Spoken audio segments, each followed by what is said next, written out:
Good evening, welcome, good afternoon. If it happens to be afternoon where you are, good morning, good night, good evening. No matter where you are around the world, this is time. It's that time of the week. It's live Irish Myths time. I'm Anthony Murphy, your host.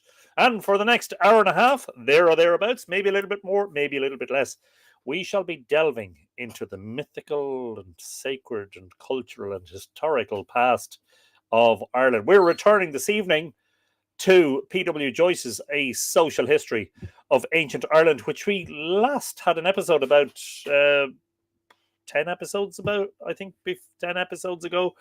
We have, of course, recently been distracted by our top 50 books that you should read upon my recommendation if you want to learn about Irish myths and folklore and legends. We will be doing a similar series on the top 50 books to read about Irish history and archaeology. Give me a little bit of time on that one. I just have to compose something of a list. And I still have to compose the list of myth books and put it on my website. I'm hoping to do that in the next few days. And you're all very welcome. If you're joining us for the first time, welcome. Fáilte Roimh, Muchairde go léir. You're very welcome to the live stream. We're streaming simultaneously on the Mythical Ireland Facebook page and on the Mythical Ireland YouTube channel. If you're on either, give a like and a share and a support. And if you're on YouTube in particular, please do subscribe to the channel. The subscription rate goes up very, very slowly. The rate at which new subscribers come to YouTube on Mythical Ireland is very slow for some reason and always has been. So we'd like to change that if possible. We're at 20,700 subscribers. I'd like to see that add up at the 50,000 mark and the 100,000 mark if possible. We have a total of 79,000 plus 35,000. 114,000 subscribers on, plus the 5,000 on the creatives. So 120,000 followers on Facebook and only 20,000 on YouTube. Anyway, never mind all that, says the man. I need to say hello to people. Anyway, if you're here, please do comment. Join the chat. You'll find that we're very welcoming. First person to comment, not unusual at all, is Elaine Dent Lingenfelter, who tells us it's a lovely day in Texas. In central Texas, is 65 Fahrenheit, which is the equivalent of 18 Celsius. Very nice.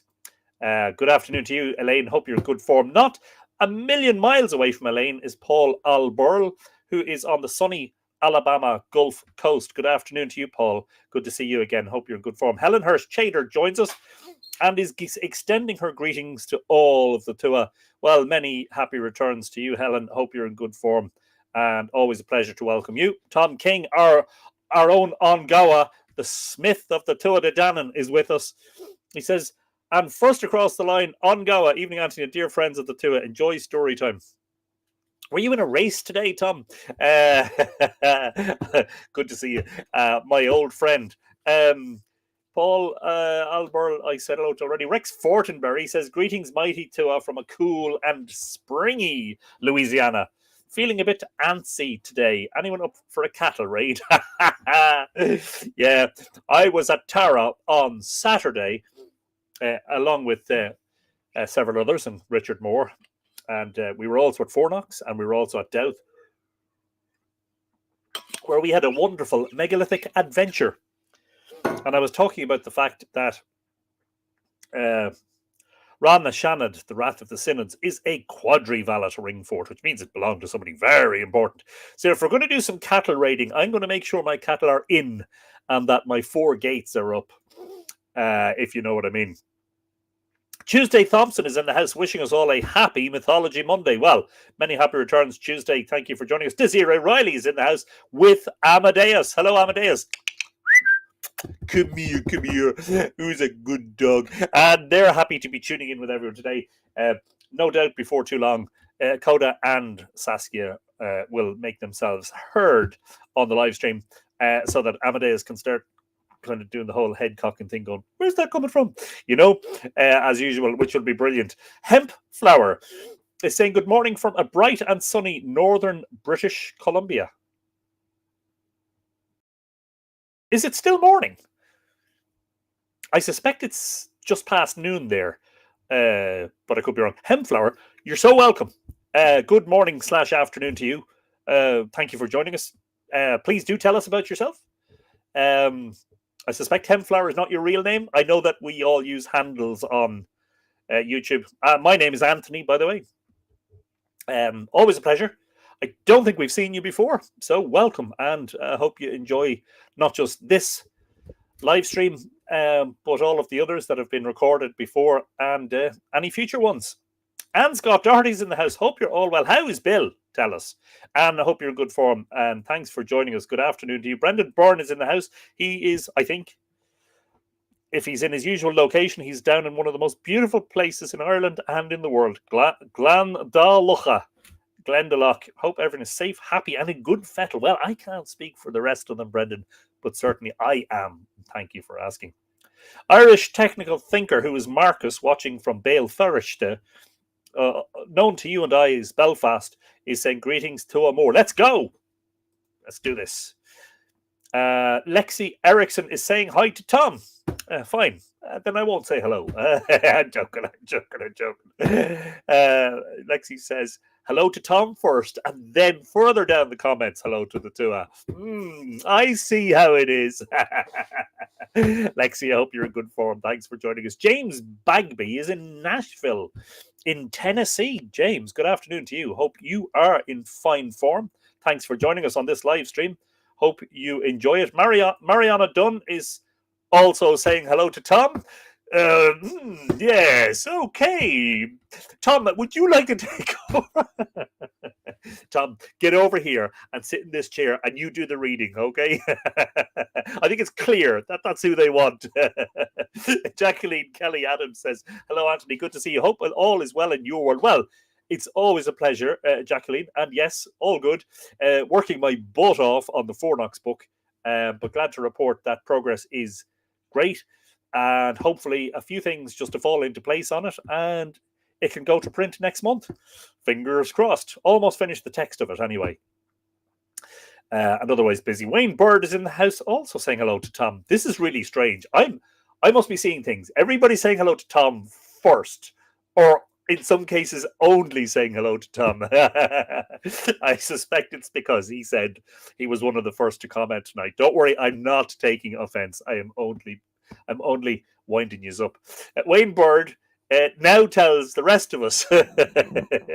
Evening, Anthony. Hello, everyone. The companion volume to Return to Segish is looking good. Yeah, glad you're enjoying it. I'm sharing it 3 pages at a time now for the Mythical Ireland patrons over on patreon.com at the Bronze Age level and above. The address for signing up to become a patron is scrolling across the bottom of the screen. Because I'm conscious, Wayne, I would like you guys to see the whole thing before I send it to print. I'm hoping to get it published this year. Concentrating right now on the Fornox volume, but I realize that I perhaps haven't been sharing it often enough or big enough chunks of it, because I want you guys to see the whole thing before it goes to print. And it is a substantial book, 270 pages, I think. So what we're on page 60 now. So like there's a lot still to go. Kerem Gogus has joined us. Kerem Gogus, hello and good evening, good night to you. Hope you're in good form. All the way over there in Turkey. Kerem, I hope you're... it's always a pleasure, of course. And I hope you're in good form. John Main, who's watching us from a wet and windy San Francisco Bay area. Wow. Yeah, what can I say? John, all I can say is it seems you're in the wrong part of California. I would go further south. And perhaps a little bit inland to avoid the wet and the wind and the mist. No, I'm joking, of course. But it's always a pleasure to see you, John. Good afternoon to you. Mariana is saying Banachty dear to and Anthony Murphy from sunny Alexandria, Virginia. Good afternoon to you, Mariana. Hope you're in good form. Saoirse Candle is saying Trinonawa O Chiarchonal. Good evening to you, Saoirse, all the way up there in Donegal, I believe. Donegal. Donegal. Is that called eclipsis, is it? Donegal. Tell me if I'm getting it right or wrong. I'm probably making a pig's ear of it. Michael Pike is here. Greetings, Anthony and the Mighty Tua. Hello, Tom. All is well here. Lots of rain for the last 2 weeks in the Northern California Renaissance Fair. We've also been getting lots of rain. We've actually had quite a wet winter. The ground is very soggy. We are hoping for good things in the summer on the basis that the same amount of rain seems to fall every year. So if you get a lot in the winter, hopefully it means you won't get much in the summer. Anne McCallum, hello, Antone, and all the Mighty Tua. I hope everyone's in good form. Was -6 this morning, but now a fairly sunny 3 Celsius. As always, Live Irish Myths will make the day brighter. I don't know how you cope with such fluctuations. I suppose we've had a mild winter. We've had a damp enough time for the last month or so, but we've had a mild winter. We haven't had much in the way of frost. And when we did have frost, you remember I was out with the camera and the drone for a few mornings because it seemed to be so unusual this winter. Barb Jordan is in the house. Hello, Barb. Good afternoon to you. Hope you're in good form. Thanks for joining us. Lexi Erickson missed a few classes. I have to stay away when you talk books.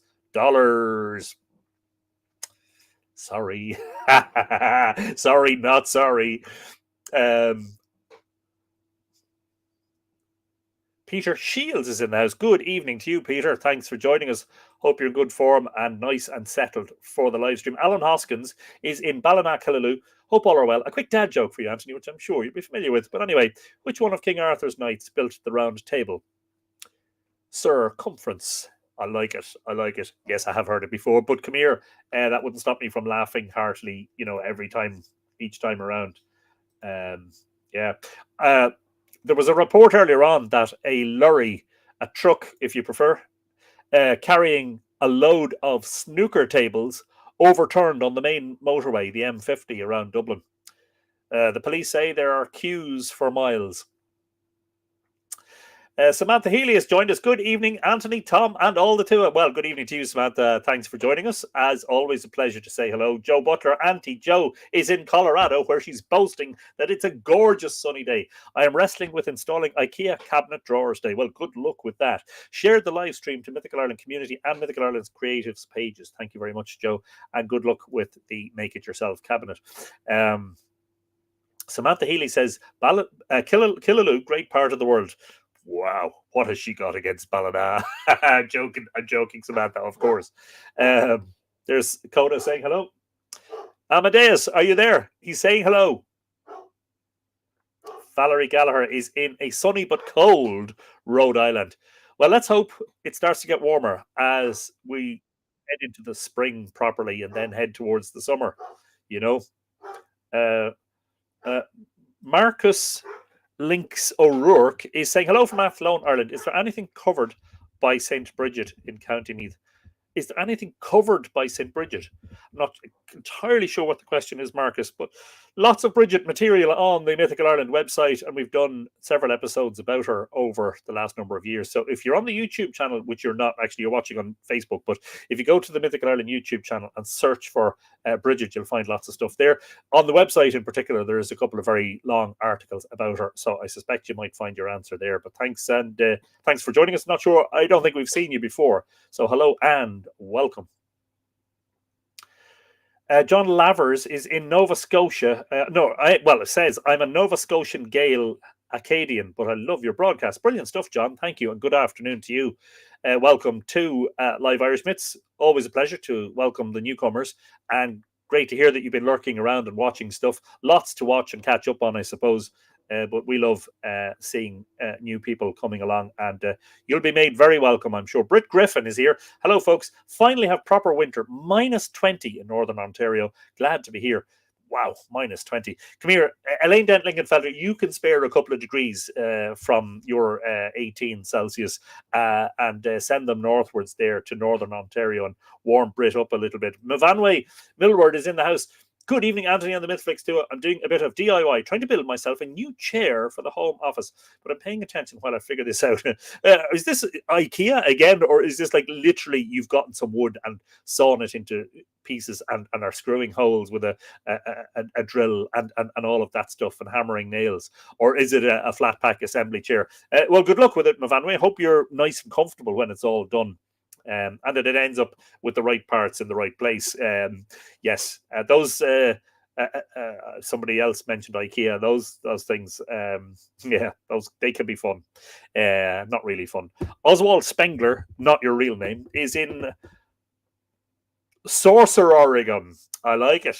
We're talking about sorcerers this evening. Sorcerer, Oregon. Nice. Nice pun on the topic of today. Scara Tara Sky Dressler is in Pincher Creek, Alberta, Canada. Good afternoon to you, Tara. Hope you're in good form.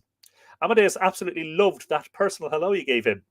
You got a spin and tappy paw dance with that whistle. Brilliant. You should have recorded that. That'd be brilliant. Rebel Scum, who's obviously a Star Wars fan, it says hello from Armagh, but now Wales and 2 minutes away from a fairy fort. Wow. So Rebel Scum, originally, I take it from Armagh, now living in Wales, just across the water. You're probably just as close to me in Wales as you are in Armagh. Okay, maybe not just that close. But anyway, good evening to you, even. Mavanray says, very wise. I have more books than I can read after last week. I probably shouldn't mention that I have a book sale on at the moment, but I'm going to. So tough. If you're addicted to books and you can't buy any more, you give no room for any more, look away for the next few minutes. Who did I miss? Shasta Bize is in Los Angeles, dropping a good afternoon to you, Shasta. There's a Mount Shasta in California, isn't there? Tell me I've probably said that before, but am I right? Is Mount Shasta in California, or is it somewhere else? Please forgive me. I've never been to California. I know, shocking, hey, but we'll have to rectify that. Donna Ferrer is here. Sunny, cold day in Maryland. Glad to catch it live. Not saying hello to Tom. Lol. Well, not saying hello to Tom first, you know. Brilliant. I'm glad we're knocking a bit of fun out of that. Tom, would you mind going off the broadcast there? They all want you, and I'm just feeling a little bit second placey. Barbara Murphy is finally back. I missed everyone, especially Anthony. No dad jokes for a month. Well, I'm terribly sorry about that, Barbara. Always a pleasure to welcome another Murphy, of course. Southern California, according to James, is worse at the moment. Okay, John Main, stay where you are. Michelle is saying hello from Colorado to Anthony and all the two. It's a windy but sunny and wonderful Monday afternoon. Fantastic stuff, Michelle. Enjoy that, and hope spring springs soon, and that we can say spring has sprung. All us Northern Hemispherians, of course. We do have regularly some watchers from New Zealand and Australia. They will have a different opinion about it, but I'm sure they'll be glad of the cooler weather. Kaylee During is in the house. Good evening, Anthony Murphy. Hope all is well in Ireland. In the Netherlands, we haven't seen the sun since about September. Wow. So vitamin D deficiency for everyone. Oprah style, haha. You get vitamin D deficiency and you get vitamin D deficiency. I'll shoot you an email later this week on our collaboration video. Hopefully, we both have some time for that soon. Wishing you and your family the best. Brilliant stuff, Kaylee. Kaylee runs the very popular YouTube channel History with Kaylee. If you haven't seen it, I suggest you pop over there and have a look and give her a subscribe. We will be working together on a project fairly soon. Looking forward to that. Rowan Grove says hello to Coda. Everybody tonight seems to want to say hello to somebody else. That's brilliant. I love that. Rowan, good afternoon to you. Saoirse, I think Anthony is on the silly sauce tonight. Love it. How would you say that in Irish, Saoirse? I'd love to hear what silly sauce is in Irish. Probably not even mildly amusing.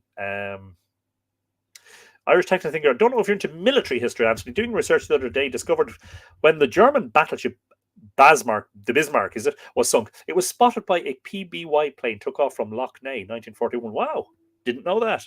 Kind of, yeah. I'm interested in aviation. Not quite so interested in military history, but kind of interested in sort of, curious and fascinating, quirky things. So yeah. Michael Trott, speaking of viewers in the southern and eastern hemisphere.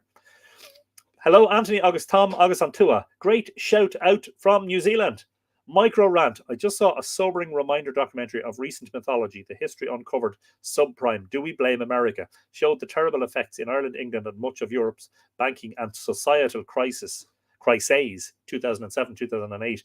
Consequences led to Brexit rather than Grexit, etc., are still felt today.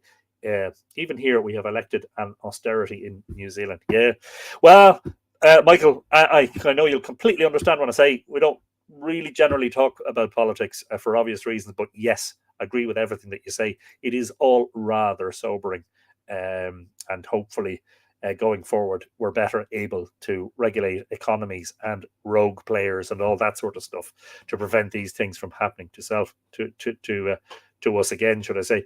Elaine says, I'm going to keep these degrees to myself. Yesterday morning I woke up to -1 Celsius. My heart bleeds, Elaine. You're the one who'll be on during the summer boasting of 40 degrees and 45 degrees and you know, I'm joking, of course, I'm joking. But yeah, it blows hot and cold, doesn't it? Welcome to my world, says Lexi. Josie Weatherford is saying, Gia Gwitch, Anthony, Gia August Ban Gia Gwitch, Josie. Great to see you. Pat Lake O'Connolly is in Vermont. Good afternoon to all our Vermontian friends. I probably got that wrong. I don't know how you say when someone's from Vermont. Yes, in the north, says Shasta, which is presumably in answer to my question earlier about, is there a Mount Shasta in California? Yes, there is. Yes, says Michael Pike, Northern California, Mount Shasta. You see, I knew. Kathy Ift is in Washington State. We love the Pacific Northwest. Oh, Mythical Ireland has so many friends and followers in that part of the world. Speaking of which, Kelly Nicheli, who's also in the Pacific Northwest. Mount Shasta is huge and powerful, even by Mount Rainier standards. Good afternoon to both Kathy and Kelly in the Pacific Northwest. Shasta, both the lake and the mountain are in California. You see, these things are such an education for me. I didn't know there was a lake. So there's a loch or Lake Shasta, and then there's a mountain. Brilliant. Donna Quinn is saying, Trononawa, Acharge. Fáilte, Donna. Lovely name, by the way. And welcome to Live Irish Myths. John Inman is saying, California is having atmospheric river. We are drenched. The aforesaid term may be new. I am 76 and never heard of that before. Hope that's not too much of a sign for things to come. Incredible. Same state. Same state that trying to think of what I'm going to say. Same state where there were a lot of forest fires, isn't that right? Sorry.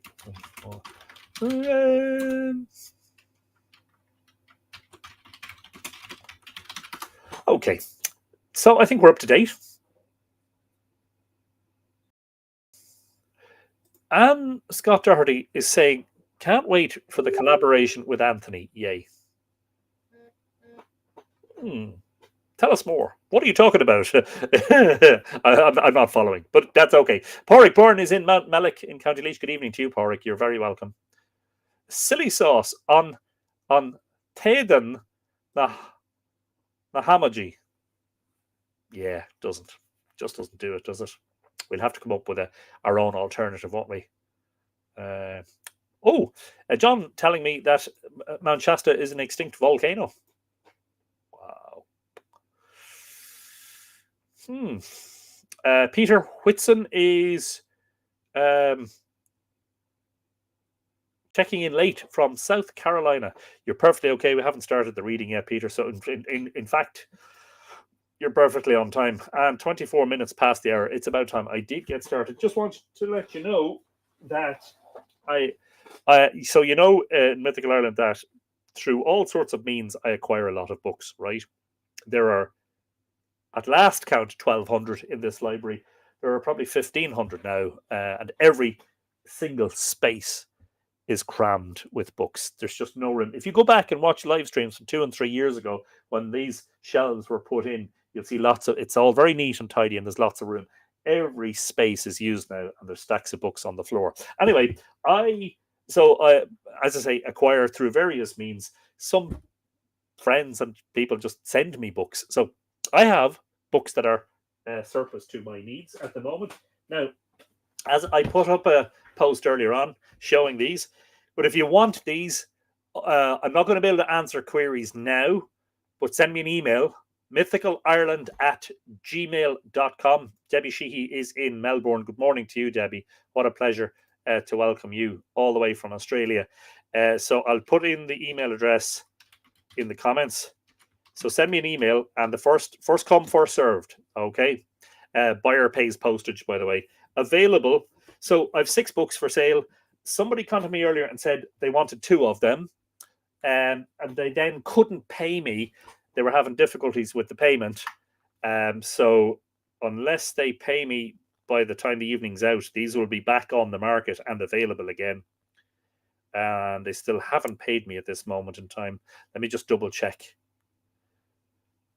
Just want to make sure I haven't got any messages from them. Okay, so the 2 that are already spoken for, but potentially available again, Lady Gregory's Complete Irish Mythology.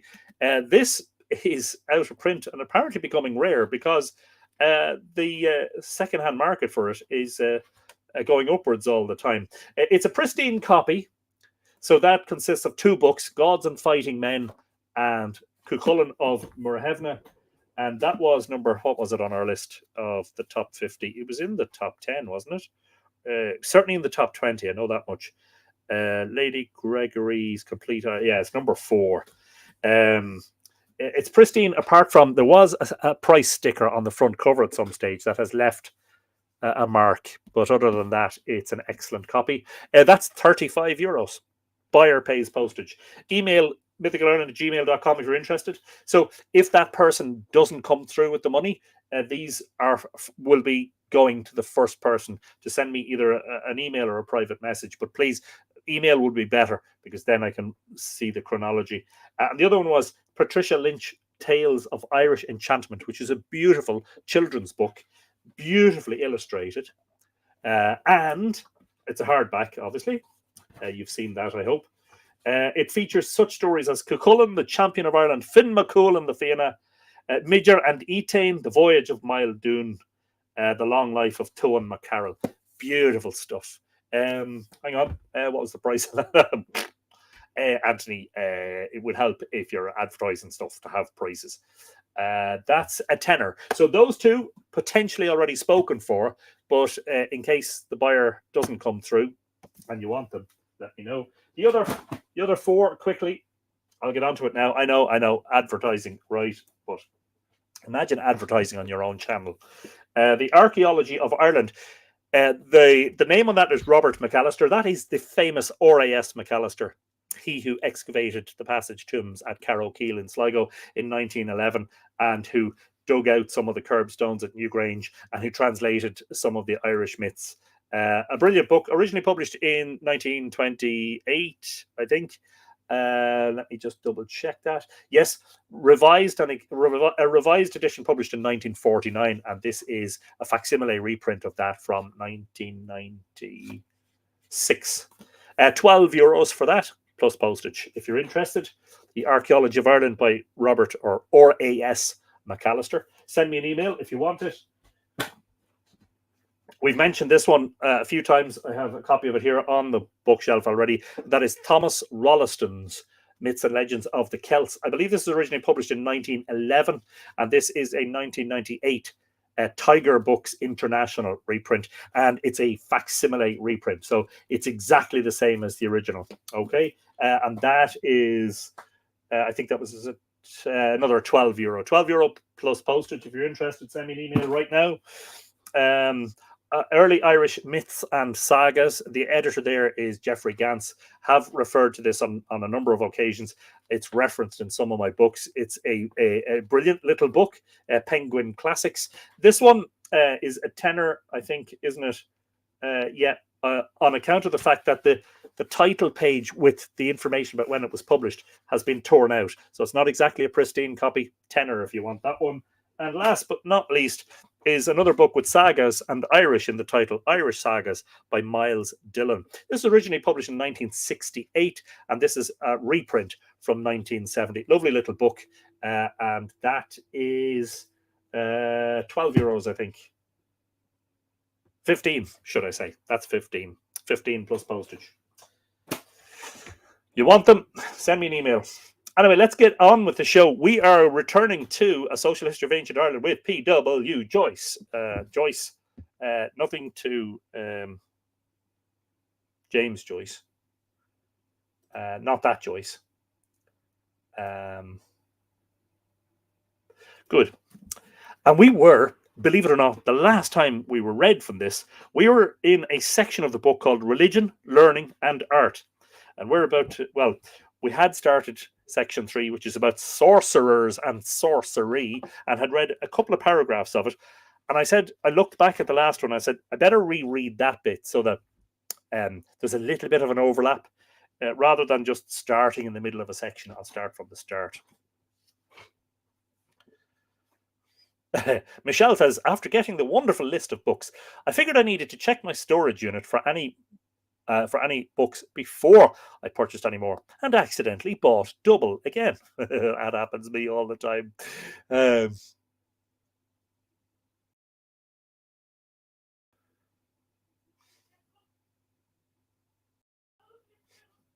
Actually, if they're from the US, they mean to call them. Yeah, no, it's not the US. They're in Ireland, and they're using. I don't know. Some of our American friends may not even know of the existence of Revolut. Have you heard of Revolut? It's a widely used payment system here in Ireland and in other parts of Europe, but I believe it's not used at all in the States. Revolut is the way.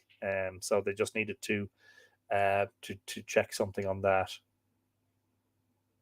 The ancient bookshelf mystery, says Saoirse, no matter how large you build them, every bit somehow gets completely filled and you end up needing more shelves. Seems to be a universal problem or a challenge. John Lavers lives in Toronto now, and it's 3 degrees Celsius with barely any snow. Practically tropical for Canada. Well, I'm glad to hear it in a way. I remember your little brown shelves, says Desiree, that you used to have an all room you had when you first got those new shelves. You're going to have to get another rolling shelf to go in front of these or something. Yeah, bigger library, bigger house. Working towards it, working hard towards it. These are the struggles, Well, get on with it, says Lily Evening All. Alexia, okay. Hello, Anthony. I love it. Yes, good evening, good evening, good evening. I think I'm all caught up. Yep. 1 foot, 1 hand, 1 eye.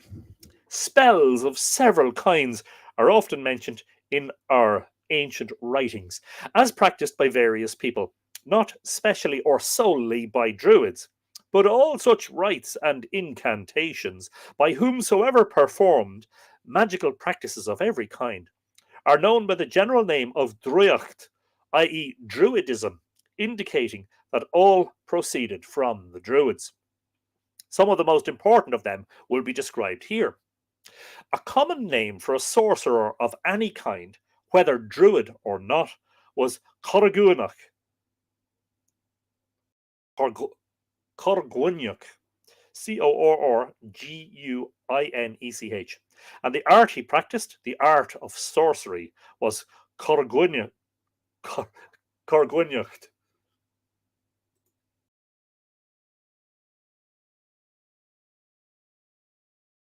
The explanation of these Corguinachs as folk of might, given in the story of the Battle of Moitura, Revue Celtique, volume 12, page 77, shows the popular estimation in which they were held. Usually, while practicing his spell, the Corguinach was, quote, on 1 foot, 1 hand, and 1 eye, unquote, which I suppose means standing on 1 foot with 1 arm outstretched and with 1 eye shut. While in this posture, he uttered a kind of incantation or curse called Glom Dichin, commonly extempore, meaning unrehearsed, what you might call spontaneous, which was intended to inflict injury on the maledicted person or persons. It was chanted in a loud voice, as the word glom indicates, meaning, according to Cormac's glossary, page 87, clamour or outcry. O'Daveron, in his glossary, defines Corguinach as, quote, to be on 1 foot, on one hand and on one eye, making the glám dichen. The term glám dichen was often applied to the air, aer, or satire of a poet. And in this application, it will be again mentioned in chapter 11. And remember, despite the fact that this is 18 episodes into this book, we are still not at the halfway point. This is what we've read. This is what we've still to read. Not halfway yet. Amazing stuff. There are many notices of the exercise by Druids or others of this necromantic function.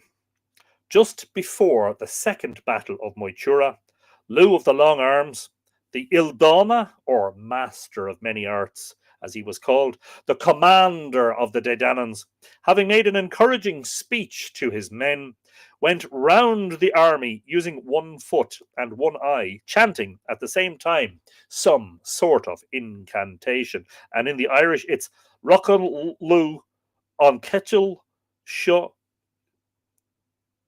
Shiash for Le Cush Agus Le Soul Chimkel Fair Nairan. And believe it or not, even though that's in Middle Irish, I can kind of understand some of it. Le Cush, Le is like La is a half. So like Le Cush would be half your feet, which is 1 foot, you know. Le Shul, 1 eye. Chimkel is like chimple around. Fur is men, and Nairan is of Ireland. And the quote in English here is, Lugh sang this chant, given below, on 1 foot and 1 eye, while going round the men of Éireann. Observe, the one hand is not mentioned here. The Bruan da Durga, which we know from our episodes in, I think, the first year of the pandemic, the destruction of Da Durga's hostel, in the Book of the Dun Cow, relates how, just before the tragedy in which King Connery was slain, a horrible, spectral-looking woman came to the king and his retinue, and, standing at the door of the house, she croaked out some sort of incantation, quote, on 1 foot, 1 hand, and 1 breath, unquote. And if you want to follow that up, you would go to Da Durga, page 59. Which translation, I don't know. Probably Whitley Stokes.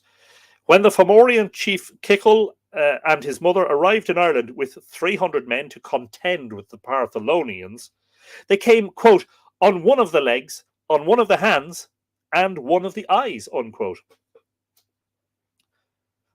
For Aon Cosiv, 1 foot, Ocus, for Aon Lavi, 1 hand, Ocus, OCUS, the Middle Irish version of Agus, AGUS, and Aon Shulav, 1 eye, in pursuance of some malign magical intentions. So here we see how Aon Shulav has replaced the Lahul earlier, which means half your eyes. This posture, and please correct me if I'm wrong. Monica Regley is in the house. Good evening, Monica. How are you keeping? I hope you're in good form. Always a pleasure. Can you spell that? T-H-A-T. Oh, you. I was going to do that. What do you want me to spell, Navanway? Apologies. I see. Again, I see the comments a few minutes after the moment has passed.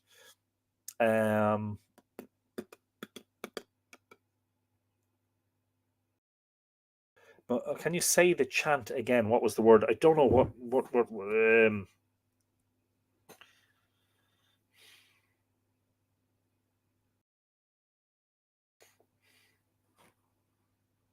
the glám dichen, was that the one? I'll spell it for you. And I never sent the email address into the comments. I typed it and it never went, so it's going there now. If you want any of those books I mentioned earlier, email me now. It is the GLA for the M, separate word DICHENN. Glám dichen. Monica's just back from Tenerife. Wow, nice. Oh, did you work on the tan? Was it sunny? I mean, if it was sunny there, like, that's the main thing, you know.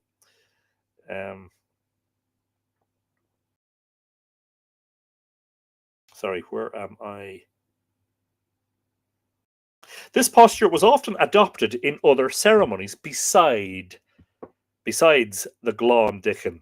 Cuchulainn, on one occasion, wishing to send a mystic message to Maeve's opposing army, cut an oak sapling while using one foot, one hand, and one eye, and bending the sapling into a ring, he cut an ogham on it and left it tightly fitted on the top of a pillar stone. Wow. It was a necessary part of this rite that the sapling should be severed and its top sheared off with a single sweep of the sword. One of Maeve's people found it and read the ogham, which placed an injunction on them not to move the army from camp, till one of them, going through the same process, placed a twig ring with a reply in ogham on the same pillar stone. Some obscure allusions in old writings show that sorcerers threw themselves into other strange attitudes in the practice of their diabolical art. When the Druids came against St. Callan, they advanced on all fours and, in the Irish, cuirage a tona suas, they turned up their backsides.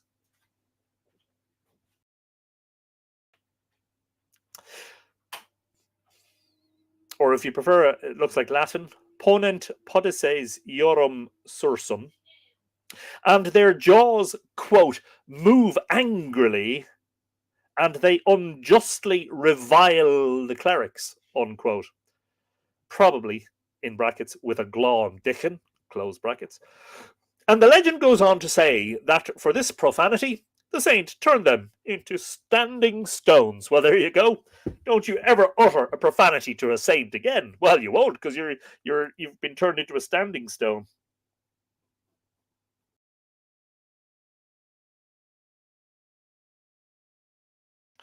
Yeah, interesting. Ola Conrad is saying hello from Denmark. Denmark. Sorry, apologies. Ola Conrad is saying hello from Denmark. Good evening to you, Ola. Good night. Sunny, but with a lot of Sahara sand in the air. Wow.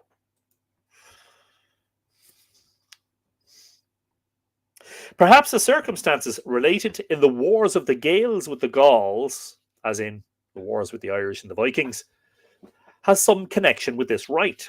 When King Mahan, after the Battle of Sulcoit, is that an English name or an Irish name? Sulcoit. Hang on. Yeah, it looks to be an Irish place name. Apologies. Sulcoch. AD 968 took the Danes of Limerick captive. The victorious Irish celebrated some sort of races or games by placing, quote, a great line of the women of the foreigners on the little hills of Singland, in a circle, and they were stopped with their hands on the ground, and the gillies of the army standing behind them marshalled them for the good of the souls of the foreigners who were killed in the battle, unquote. You may hear that right now Saskia is pitter pattering her way outside. Desiree, and no doubt Amadeus is cocking the head again, going, I hear a dog. Kevin Miller is in Dallas. I'm doing engineering research while listening to Irish folklore, probably the best combination in the world. Well, may you be rightly inspired towards whatever end it is that you're heading towards. Kevin, that's brilliant. I hope you invent something spectacularly brilliant. You didn't say you were inventing anything, but maybe you will, you know. Numinously tinged is saying Ireland for the. Yeah. You do know where we all come from, don't you? We didn't just magically spring up on this island like like Adam and Eve. We didn't we weren't taken from the rib of another creature. We all of us, every one of us, arrived on this island at some time in the past across the sea. You do know that, don't you? Perhaps a circumstances. Sorry, I read that already, so I will read the next bit. But the whole entry, which seems an odd mixture of paganism and Christianity, which I think would describe an awful lot of what was written down in the Middle Ages, is quite obscure, so that Todd professes himself unable to explain it. Well, there you go. Imbus Forosnai, Tenam Lyja, and Digital Dochanev. Now, these are the three talents that Finn, having been transformed by tasting the salmon of knowledge. He was previously Jevna, the young boy, and he became Finn. These are the magical arts that he was able to practice. Let's read more about them. In Cormac's glossary and other authorities, the three rites with these names are mentioned as rendering a poet, fili, prophetical. Imbus Forosnai means illumination between the hands or palm knowledge of enlightening, according to this book. Amadeus is tap dancing around too. He just went outside and is ready for a treat. Brilliant stuff. That's I'm delighted to hear it, Desiree. Again, you need to start making just little videos of these, and sharing them with us so we can see the reaction. Just give me 1 second here. I'm slightly distracted here for a moment.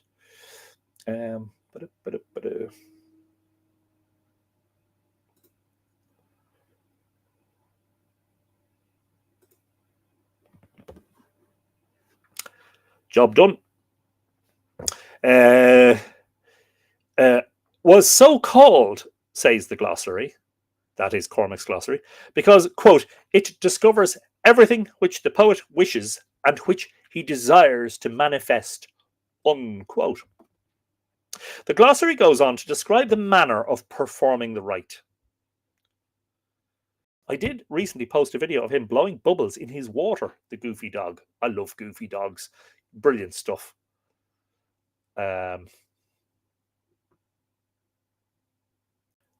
Brian at LOA says, greetings from North Georgia. Bit late. Don't write me up. That's okay, Brian. I won't write you up. But you're very, very welcome. And good afternoon to you. And I hope life is good in North Georgia. The glossary goes on to describe the manner of performing the rite. Quote, the poet chewed a piece of flesh of a red pig, or of a dog, or of a cat. Please close Amadeus's ears right now. And then placing it on a flagstone, pronounced an incantation over it and offered it to idol gods. Of course, as soon as you see that word, you know this was written by a Christian scribe. And of course, Cormac was the bishop of Cashel. He was also the king of Cashel, but never mind that. Then he calls his idol gods to him, but finds them not on the morrow, i.e., he takes them to himself and they disappear during his sleep. And he pronounces incantations on his two palms, and calls again unto him his idol gods, that his sleep may not be disturbed. And he lays his two palms on his two cheeks, and in this position falls asleep. And he is watched in order that no one may disturb him. Unquote. During his sleep, the future events were revealed to him, and he wakened up with a full knowledge of them. According to the glossary, the rite was called Imbus, from bos, the palm of the hand.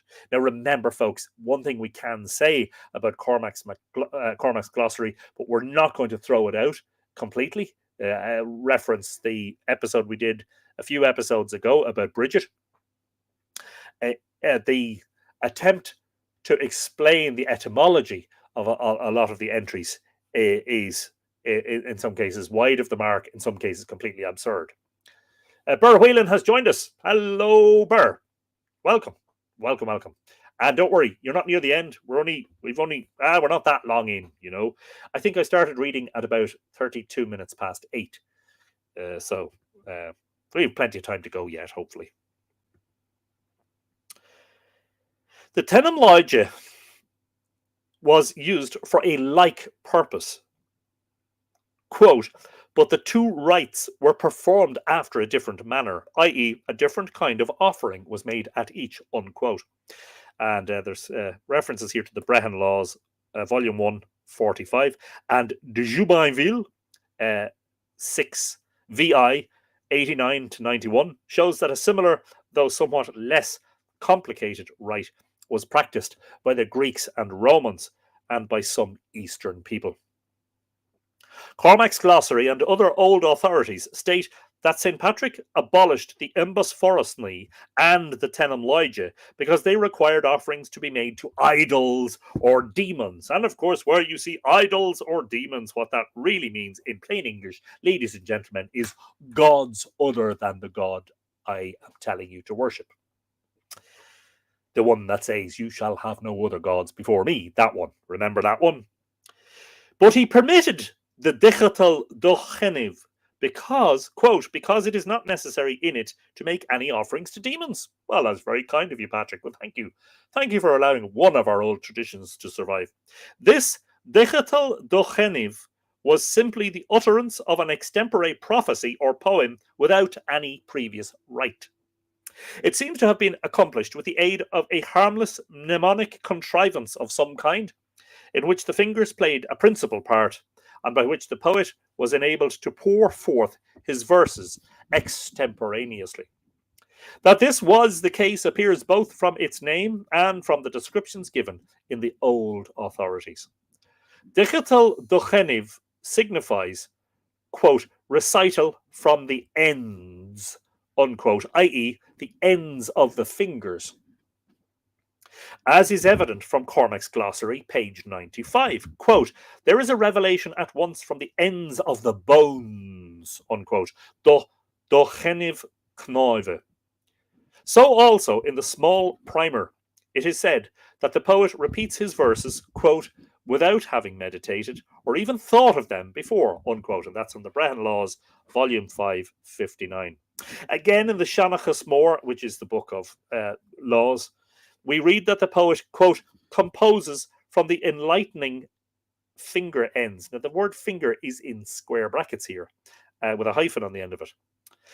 Forcum di Gendiv Forosna, on which the commentator says, quote, at this day, i.e., in the time of the commentator, it is by the ends of his finger bones he effects it. And the way in which it is done is this. When the poet sees the person or thing before him, he makes a verse at once with the ends of his fingers, or in his mind without studying, and he composes and repeats at the same time, unquote. Quite a skill, that, to be able to come up with a poem on the spot and recite it as it is coming into your head, or maybe just passing through you, you know. But this thing about involving the ends of the fingers, like it's like, I'm going to utter an incantation against you and it's going to come from the tops of my fingers. Strange. History is strange, and some of the things people do are strange, and some of the customs and rituals and practices of ancient people are strange. All this agrees with the statement in Cormac's glossary. Quote, Digital docheniv was left by Patrick, for it is science, i.e., mere intellectual effort, not necromancy, that affects it, unquote.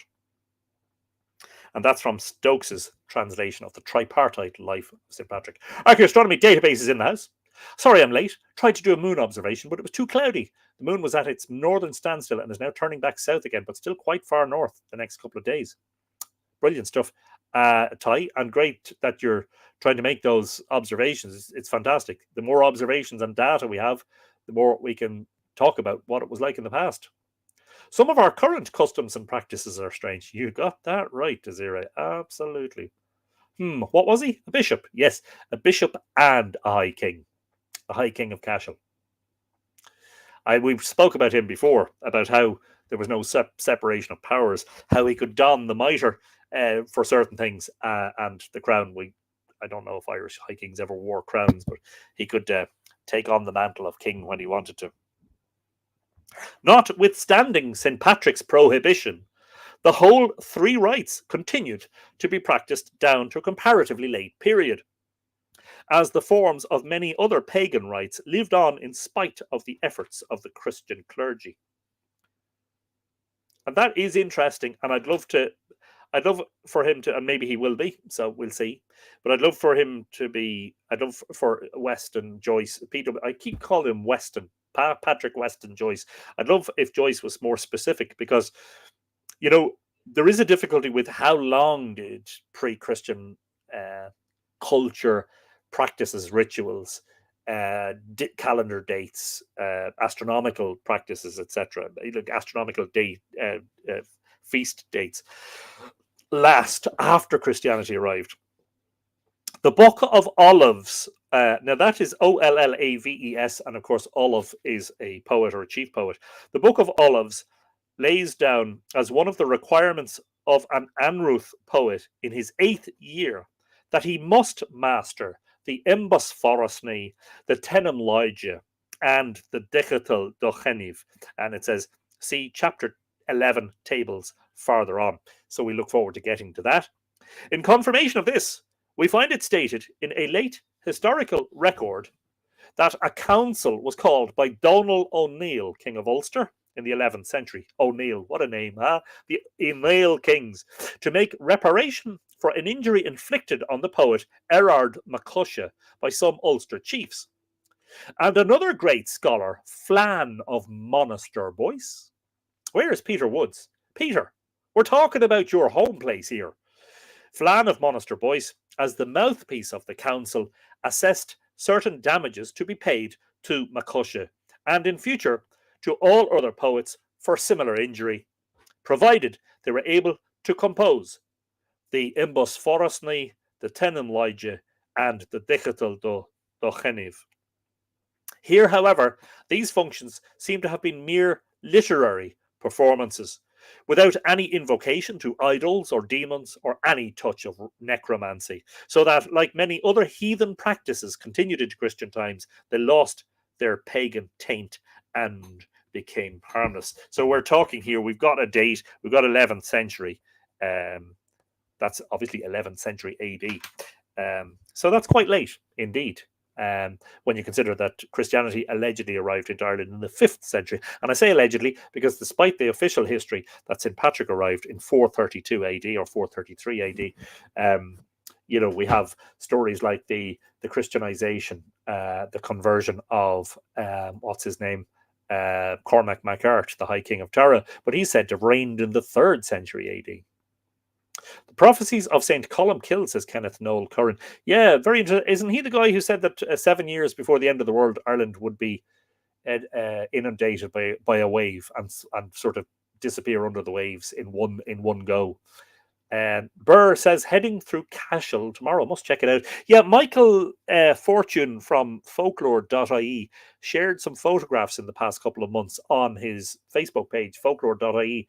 He was in a cemetery. Oh, I can't remember the place name now. I don't know if it's in Carlow or if it's in Wexford or if it's in Wicklow or if it's in Kilkenny. It's down in the southeast. And the reputed grave of Cormac MacQuillenan is there, the composer of Cormac's Glossary. Helen says, you don't want any fake bards. No, you certainly don't. But by God, they had to train for a long time. In the 8th year of their training, did I read that right? In the 8th year, that the poet must be able to master Imbus Forosnai, Tenem Lygia, and Digital Docheniv. Incredible stuff. The Bull Feast. Ha ha ha ha. The Tarav Fesh.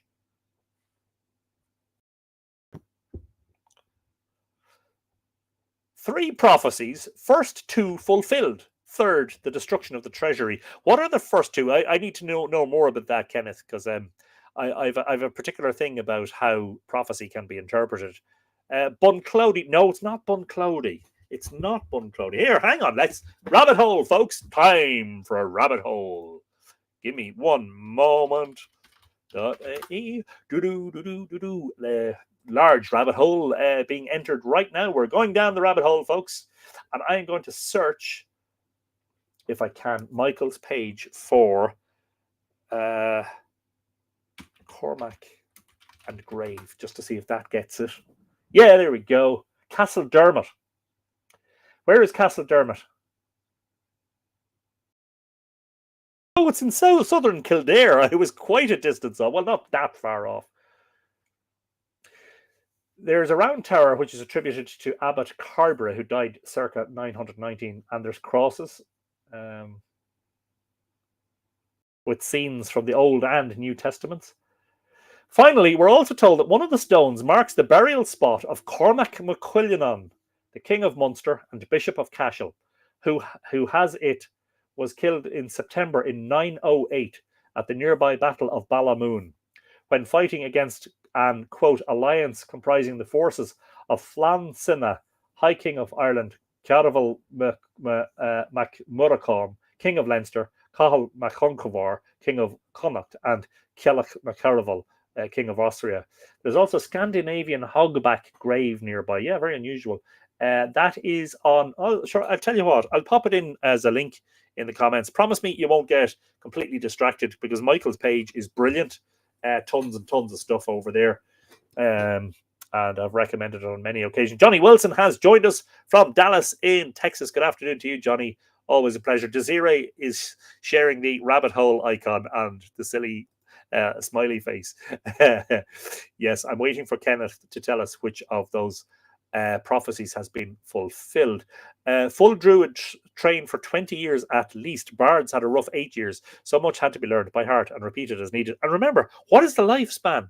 What is the life expectancy? It can't be much more than 50. I mean, you spent nearly half your life studying. And on that note, I made a recent acquisition. I haven't read it yet. I read the first page or two, and it is a printed version of a lecture that was given all the way back in 1969 in University College Dublin School of Celtic Studies, The Linguistic Training of the Medieval Irish Poet by Brian O'Keefe. Um, so the lecture was delivered in 1969, and this publication issued by the Dublin Institute for Advanced Studies in 1983, and it is first published 1973, reprinted 83. It's a fairly pristine copy too, I'm delighted to say. So I look forward to reading that, which is exactly on the subject that we are speaking about right now at this moment in time.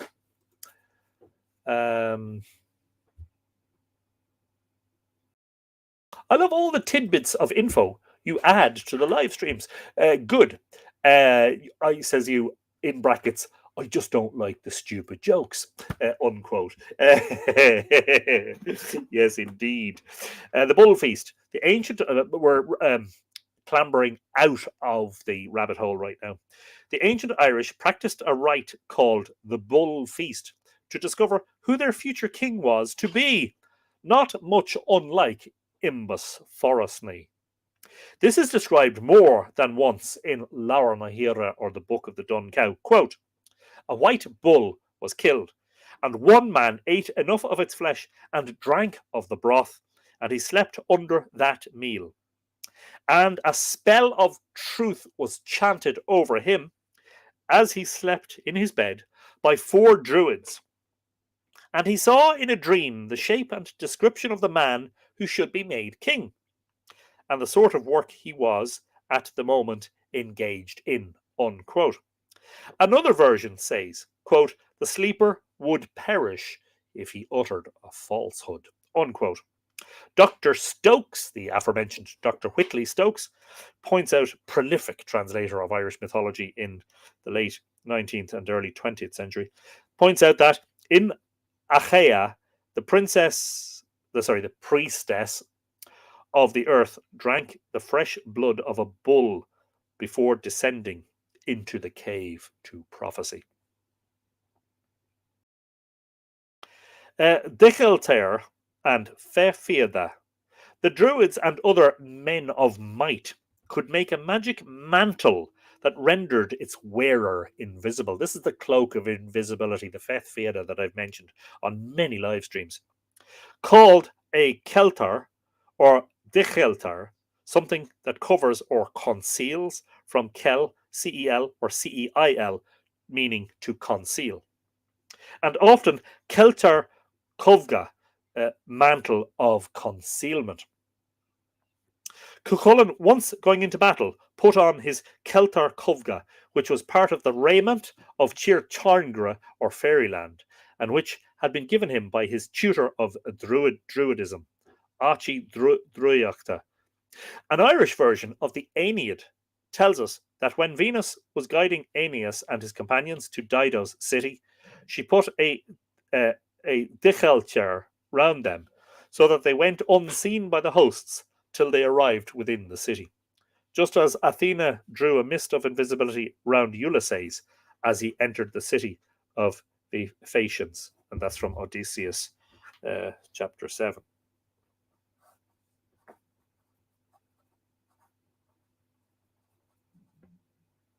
Sorry, I'm just taking a margin note here. Please forgive me for a moment.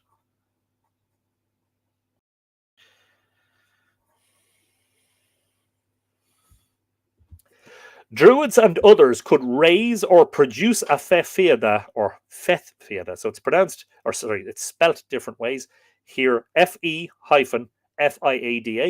or FETH hyphen FIADA. So I imagine it's the TH is rendered silent. So it's fefiada, the fefiada. The accounts that have reached us of this fefiada are very confused and obscure. Sometimes it appears to be a poetical incantation or even a Christian hymn, which rendered the person that repeated it invisible. Often it is a mantle, occasionally a sort of fog or spell that hid natural objects, such an object as a well, and that might be removed by Christian influences. Every she or fairy palace had a fefeda around it, which shut it out from mortal vision.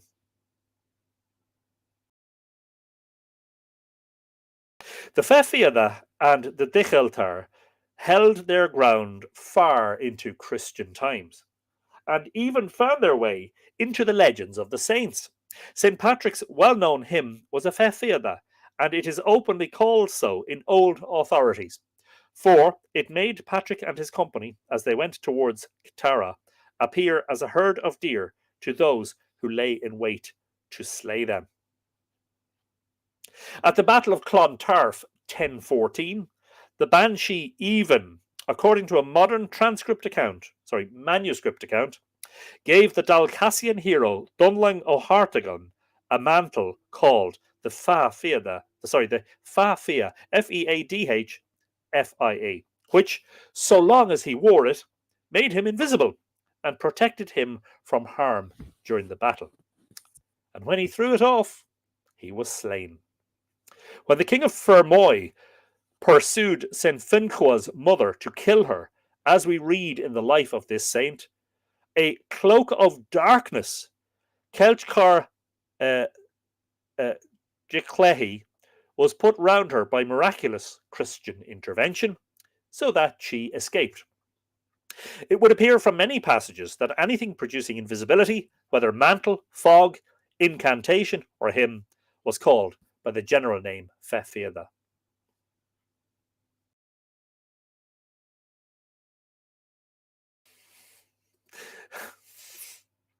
I'm just going to leave that on the screen for a moment.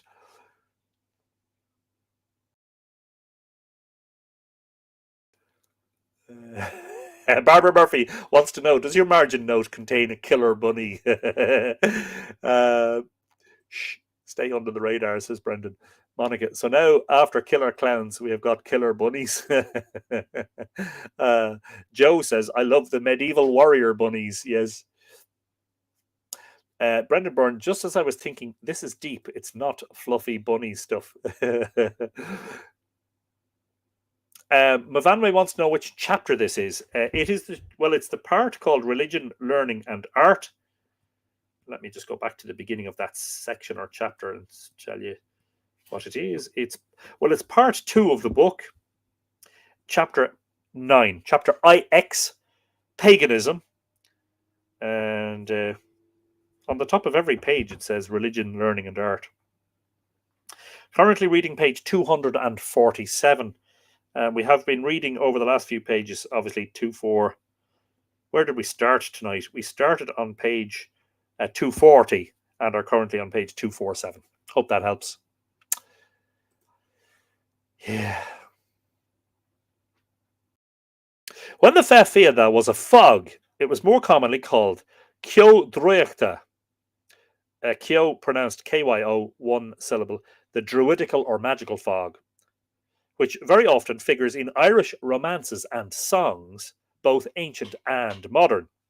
In the Fled Bricrin or Brickreel's feast, we read that a Kyo Druichta once overtook Lera the victorious, and on the same occasion another one came upon Conall Cernach, quote, so that he was unable to see heaven or earth, unquote. When the Dedannans invaded Ireland, they marched inland till they reached Slieve on Erin, covering themselves with a magic fog so that the Firbolgs never perceived them until they had taken up a strong position. This concealing fog is also found in Christian legends. In the story of the Borova in the Book of Leinster, it is related that on one occasion, when St. Mullen and his companions were pursued by a hostile party, his friend Mohairain, who was far away from him at the time, sorry, couldn't resist thinking small, far away. Some of you will get that reference, some of you won't. Sorry, let me start that again. In the story of the Borova in the Book of Leinster, it is related that on one occasion, when St. Mulling and his companions were pursued by a hostile party, his friend Mohairain, who was far away from him at the time, having in some preternatural way been made aware of this danger, his danger, prayed that a fog, Kyo simply, not called a Kyo Dreachta, might be sent round them. And straight away the fog came and enveloped them, though they themselves did not perceive it, so that they were quite hidden from the view of their enemies and succeeded in escaping. Yay! Brilliant stuff.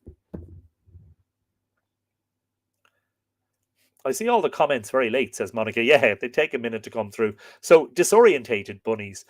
Would be good to read the Irish words. Yeah.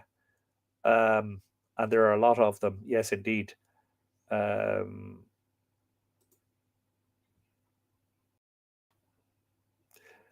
I have no idea who that's directed towards. Yes. I think I'm all caught up. Not much to go. Because the next section is about mythology, gods, goblins, and phantoms, and is about the Tuatha Dé Danann in part. And it would be nice, wouldn't it, if we kind of left it there. Let me just see how long the next section is, just as a matter of interest. Will the next section on its own make an entire episode? Let us see.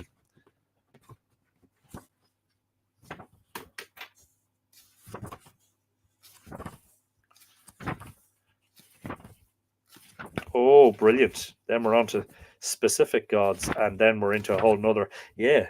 So I think we will be stopping shortly, and excitement to come, because we'll be back talking about the Tuatha Dé Danann again. They seem to crop up very regularly on these live streams. What a surprise.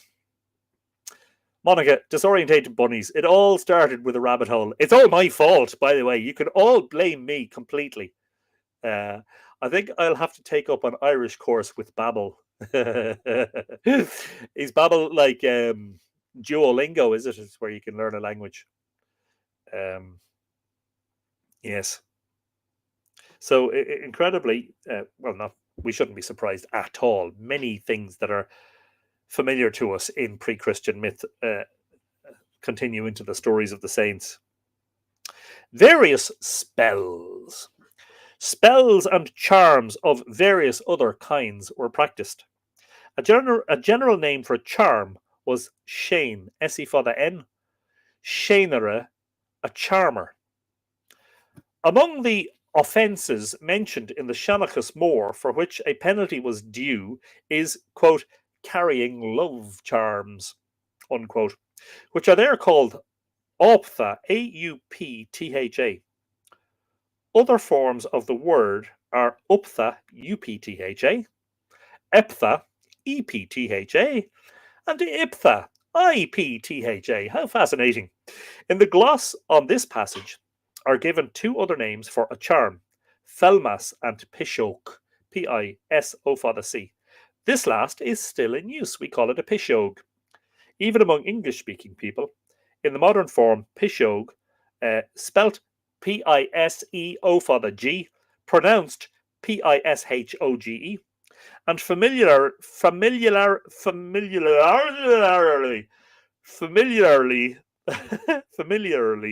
applied to witchcraft or spells. Apologies.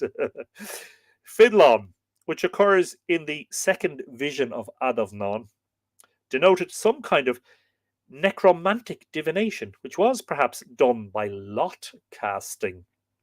As the first syllable, fi, F-I-D, or fid, fi, I think it's pronounced because it would be lenited, means wood or anything made of wood, or as Stokes suggests, by cutting ogham on a U-rod, as described at page 230 supra.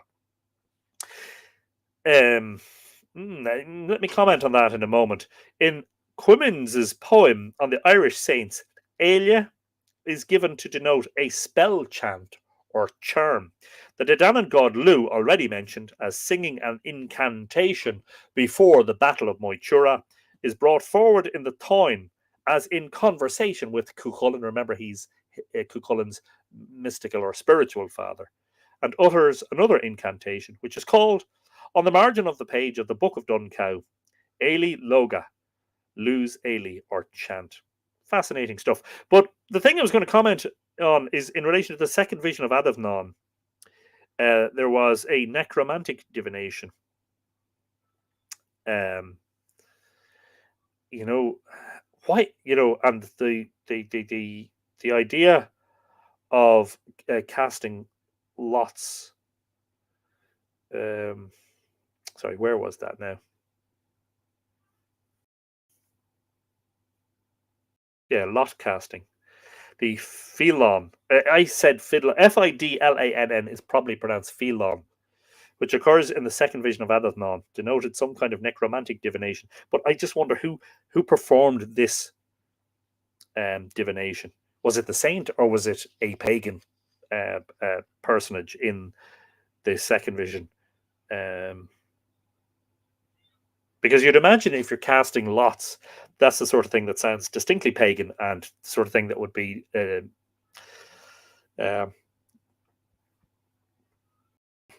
forbidden or frowned upon by the church,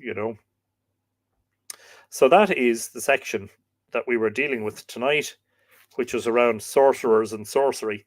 Next week, we're starting into mythology, gods, goblins, and phantoms. And we'll be talking specifically then over the next couple of episodes about Tuatha Dé Danann and Tuatha Dé Danann personages. But before you go, please do not scurry off in a rapid fashion. Do tarry just for a moment, because I want to see if I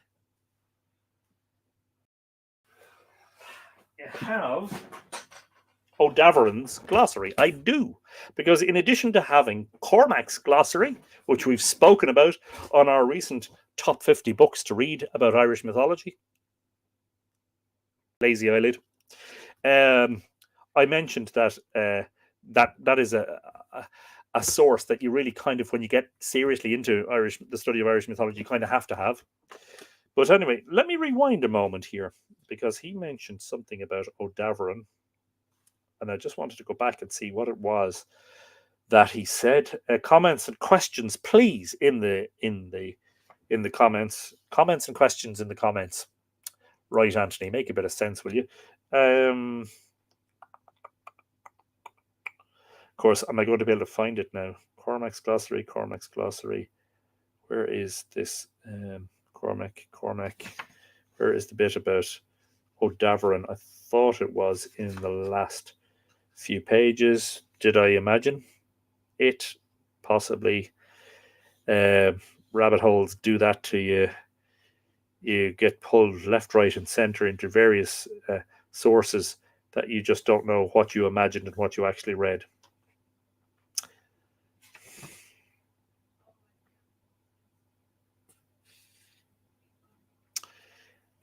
But can anybody remember what it was? Somebody will. I know some of you are pay very, very close. Oh, yes, here we go. O'Davaran in his glossary defines Corgwanacht as to be on one foot. Yeah. I just wanted to read that. I wanted to have a look at that, because I have to confess that I haven't much consulted O'Davaran's glossary over the years. So this is a book that contains 3 Irish glossaries. Of course, it was translated by the wonderful Whitley Stokes. Look, Whitley Stokes was a genius, and as we know, translated a huge amount of material in his lifetime. A lot of that material would need to be retranslated into more modern English for us to better understand it. But for what we have, it's still brilliant. So this is Cormac's glossary, O'Davaran's glossary, and a glossary to the calendar of Angus the Culdee. I love that, Angus the Culdee. The Culdee, what were they? The Culdee is an anglicisation of the Caeli Day. They were the people of God who thought that the relationship between kings and specifically between the church and kings, was a little bit too comfortable and a little bit too you scratch your back and I scratch mine. You could almost, I have to be very careful, almost consider it not a schism, is perhaps a bad word, almost consider it an early and peculiarly Irish version of, I have to be careful here now, the Reformation. Because from my understanding of the Reformation, a great reason for the Reformation, a great part of the reason for it, was the what's it called? The corruption of the church. That there was far too much money floating around and favors being bought and all that sort of stuff. That was one of the reasons. I mean, idolatry, etc., etc. I mean, it's much bigger and more complex than that. And I wonder whether the Cayley Day, something I've written about both in my blog and in my book Mythical Ireland, a long chapter about religion and politics, the interrelationship between the church figures in medieval Ireland and the kings, and the effects of that on what was recorded in the manuscripts. And the Cayley Day seemed to have been the Culdees, some sort of a moral or a conscientious objectors, as it were, an authority that said, or a group of people who said, we're not having anything to do with this version of the church. We're going to have our own more exclusive branch of the church, and we're not going to get involved with these kings. We're going to do our, we're going to, we're not going to be subject to the same corruption. Anyway, what was I looking for? See how I keep going down rabbit holes. Corgwinacht. So this O'Davran is, there's A, there's B. Hey, it is in alphabetical order. Corgwinacht, here we go. Of course, it's all in Irish. So we would need to have that translated. And this is only a transcription. It is not a translation. Corgwinacht I carriage common ut est deniv corgwine I dot I dot means, is it viz or is it in that manner? Or, yeah. Or that is. In Tidnachal Donich, tre corgwinacht darlat dobberer. Yeah, so I can't translate this. I mean, I would recognize some words, but would need the translation, unfortunately. That's why I haven't referenced this volume in particular, because the Cormac's Glossary is the volume on its own is a translation. Anyway, it's there. What century is O'Davran's glossary from?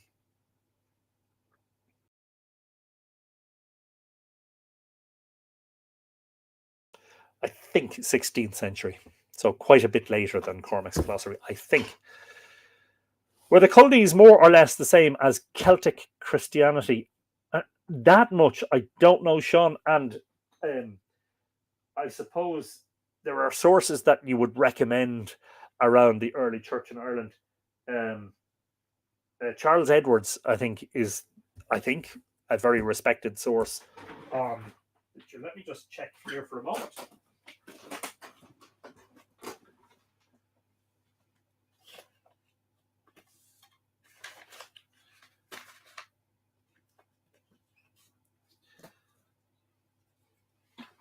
Look what was in the way of the book. Monica Regley. It's pretty empty now, by the way. Very nice Swiss chocolates. Thomas or T.M. Charles Edwards, and the book is Early Christian Ireland, which is a very scholarly, very weighty tome, running to almost 700 pages. Now, the reason I say it may be what we're looking for, I just want to see if there is actually a section on the Cayley Day, or whether they're just when I say just, that perhaps there isn't a particular section about it. Let me have a look. While I'm leafing through it, if any of the rest of you know of a good source of information on the Cayley Day, please. Sean is interested, and I'm interested. Let me have a look here. Cayley Day, Client of God, page 140. The fact that there's only one reference means no, there isn't much written about them in this. The element of tekosk or admonitio was widespread in early Irish literature, but it was not universal, and where it was present, the instruction was not always of one social order by another. Some tekosk texts were confined within a single order. Examples are offered by some early monastic rules attached to the tekosk genre by their style. The rule of Alva even adopts the mechanics of the genre, since it represents the text of the message entrusted to a messenger and sent to the founder of another Munster monastery. I'm always interested in the name Alva, from Fornox and Lurcher Alva. On the other hand, the rule of Saint Carthach addresses its instructions to different offices and roles within and without the church. It begins with the 10 Commandments and goes on to the duties of a bishop, an abbot, a priest, a soul friend, or a spiritual director, a monk, a Cayley Day client of God, and a king. So no, Charles Edwards is not the source, I think, for information about the Cayley Day. Perhaps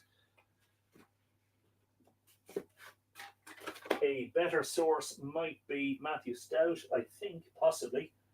Let me just check. Apologies for the messing. It's going to be momentarily difficult because everything is jammed into place and making everything else difficult to remove. Oh, come on. It's stuck now. Okay. If I take a Newgrange, I can take a Matthew Stout's Early Medieval Ireland. Let me just quickly. You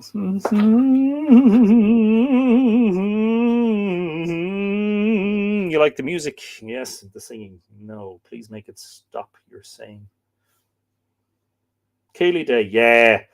Page 28, page 111, page 119 to 22, page 122, page 131, page 136, page 137, page 213. Yes, there is much more about the Cayley Day in Matthew Stout's Early Medieval Ireland 431 to 1169.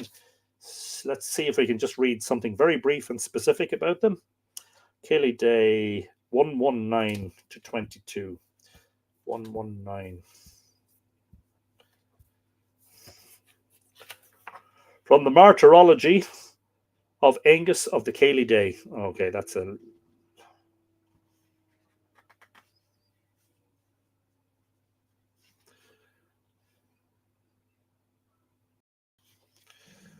Okay, so that's a particular... that's a translation. It's in the Irish and in the English. The Martyrology of Angus of the Cayley Day. Let me just see if I can read something, even a brief paragraph about the Cayley Day.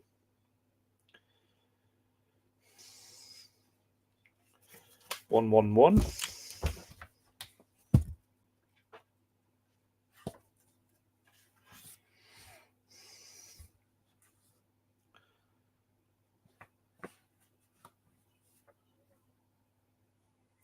Here we go. I'll read this paragraph and hopefully this will help. From the middle of the 8th century, an equilibrium was achieved in the territory of the southern Ainail, the O'Neill kings aforementioned, where the Clan Colmoin remained to the fore, and in the territory of the northern Ainail, where the Kinnail Noan, well, it'd be E-O for the G-A-I-N, but the G would be lenited, wouldn't it?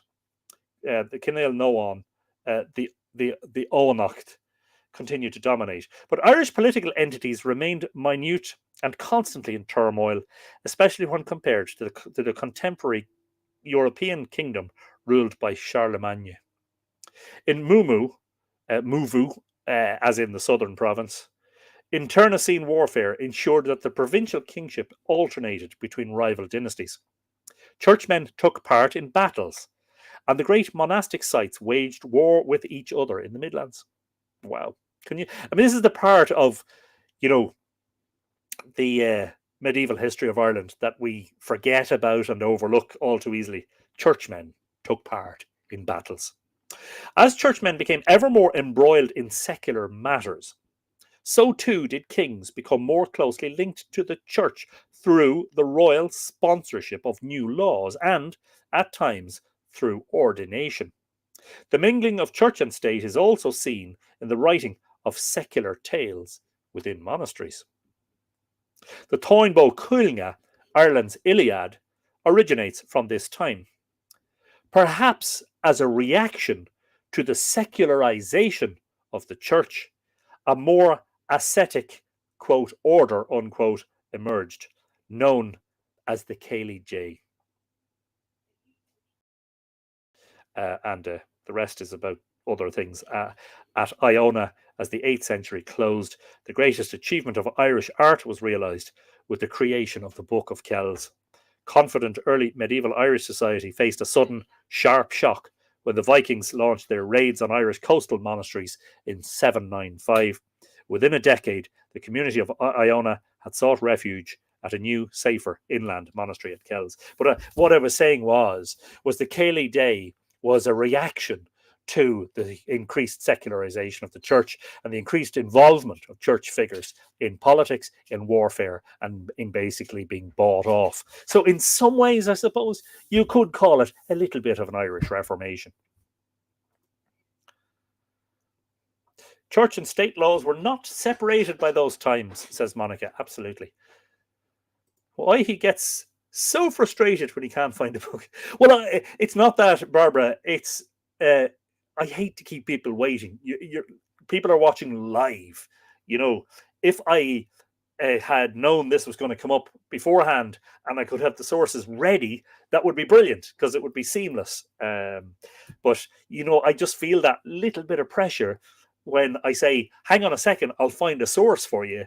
And then, well, last week I was looking for Stoichjet's book about mythology, couldn't find it during this live stream, and about 30 to 40 seconds after the live stream finished, I spotted it.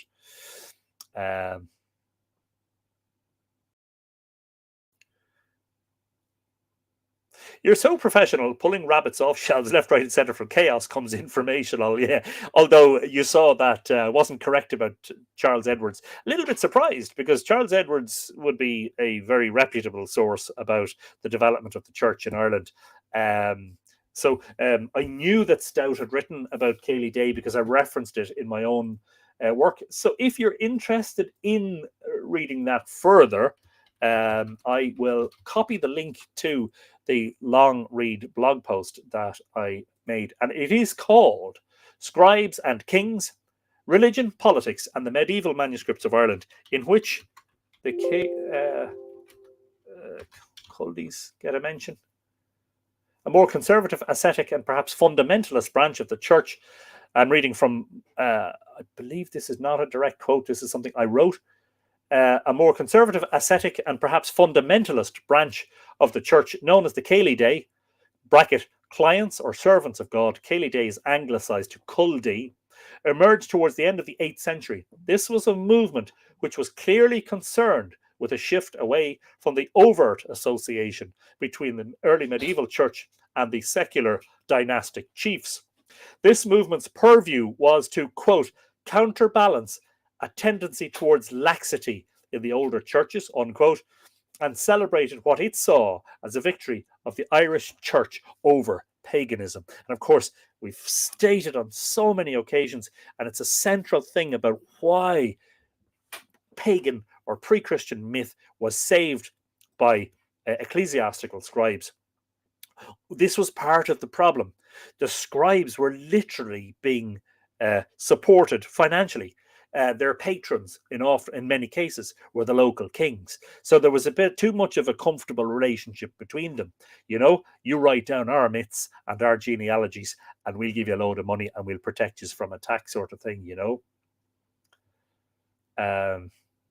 So there's a poem here, which is,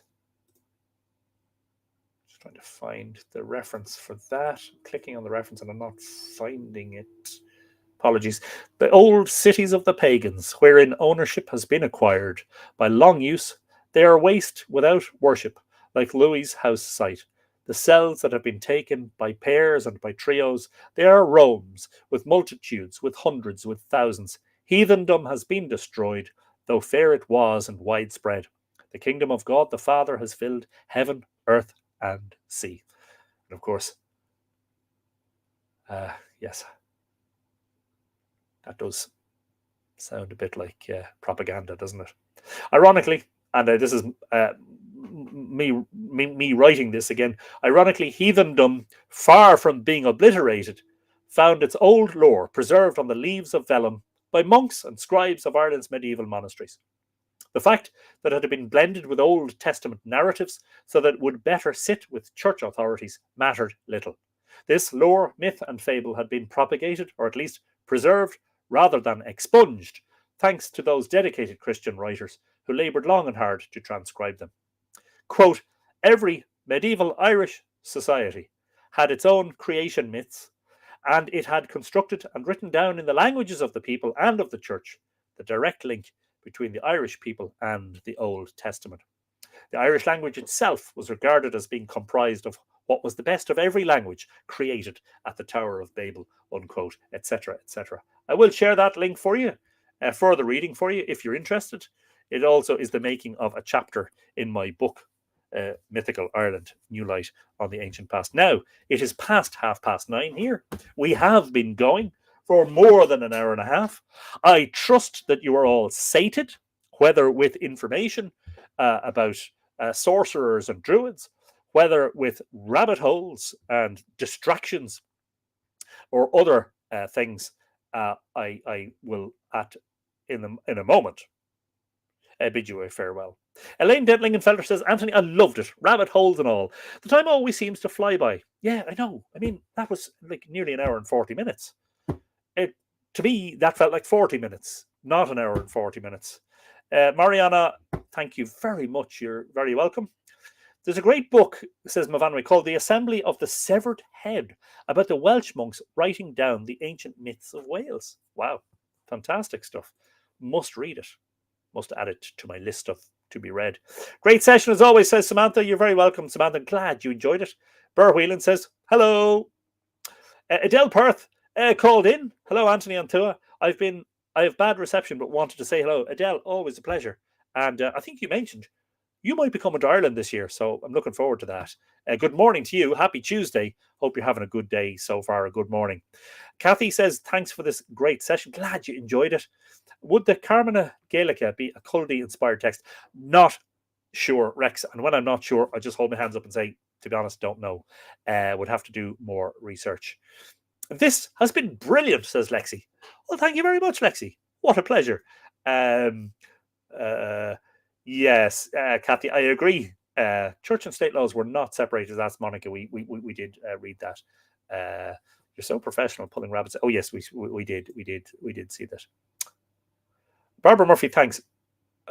What I thought? Just ordered. So, did you just order a book, Lexi, during that episode? Another book. Yes. Who's the author of the book you've been reading from? Many social histories available at ABE. Yeah, P.W. Joyce. Lexi ordered a copy. Lexi ordered a copy. You'll be able to read along next week. I'm over in Sligo last week of April. Anthony, do you need a refill? Refill. Not sure what you're referring to. Monica, if you're in Sligo, brilliant. We could potentially meet up. We'll see how it goes if we can make it happen. Desiree says, I was saying it jokingly, but actually kind of serious. Often we dig out of the rabbit holes before we get to the end. There are many things that would be interesting to revisit. I know, that's absolutely right. The little tidbits that we get from the rabbit hole sometimes would make an entire episode, you know. The only thing is, I'm just conscious of at the moment in time. Sometimes I remember we've had a couple of episodes where I just said, look, prompt me, ask me a question, or let's pick some subjects. And sometimes I've had to say, look, I can't, because I'd have to go and prepare. Whereas sometimes I can just take a book off a shelf. It's not always that easy, you know. On Bardsey, says Mavanwe, there was believed to be a very early monastic community founded by Saint Cadfan But I think Gerald of Wales suggested that these early monks were culdees. Oh, wow. Interesting stuff. Um, Power in any form that can be gained by any method. The church slash churches slash kings and a combination is all powerful. Look, 20th century Ireland is an example of how politics and church were very, very strongly intertwined. You know, the English left Dublin Castle to us, but, you know, we just bowed instead to uh, colonial powers. We bowed to a different form of colonial power, the Roman Church, you know, and all of the disastrous effects that that had eventually during the course of the last century, you know.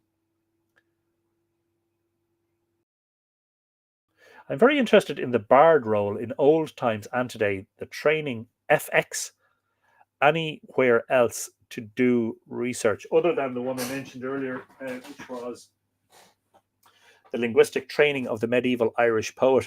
Um, if you go back to the stuff we did on Druids previously, because there's a lot of stuff that crosses over between what's a Druid and what's a poet, and there'll be plenty of sources there. I'd need to think harder about it. I want to laugh, but I can't get into the internet while watching this on the phone. Maisie, maybe something more about ancient. What is that? Megalithic stones from Barra, St. Finbar Island Mountains, Mill Street Circle.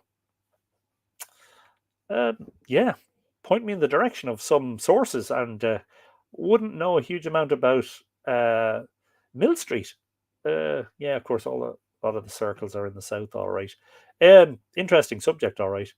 Culdees emerged in the 8th century. This would have been later than Saint Cadfan, who's believed to have founded his island monastery in the 6th century. Keep us updated about the collaboration with Kaylee. Yes, indeed, Desiree, we'll do that. Kenneth says, I went into a public house. The bartender said, "You're barred." I like it. I like it.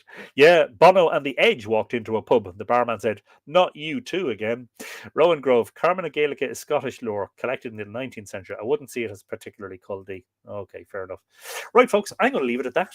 I've got to put out the rubbish bins for tomorrow and other chores. It's been a pleasure and a delight, as always, to welcome you into the library. Don't forget, send me an email if you're interested in any of those books we talked about earlier on. And also, don't forget the forthcoming Fornox monograph, which is a work in progress. I am almost finished the text. Due to be published around the time of spring equinox, which will be around the 20th of March, all going well. You can pre-order a signed copy on the website, and I'll just share the link before I say goodnight to all of you. Good morning, good afternoon, good evening, and all of that, you know. Yes, Hempflower. Looking forward to seeing you the next time. Thanks for tuning in. Great session. Glad you enjoyed it, Monica. And always a pleasure, of course, to have you watching. Lily Shambles, take care of yourself. And Arcastronomy Database, Ty, plenty of moon watching between now and the next one, I hope. Good night. Good afternoon, Lexi. Angry faces, presumably because I made you buy another book. I'm sorry about that. But anyway, yeah. So we'll see you. You'll love the Assembly of the Severed Head. The back of the book has got some great references showing the locations in the myths still in Wales today. Brilliant stuff. Yeah, that sounds particularly useful. Brilliant. Debbie Sheehy, thank you. Good night. All that remains for me to say is Ichawa Kulasov, Slán go fóill, and most importantly, Tóg go bugé.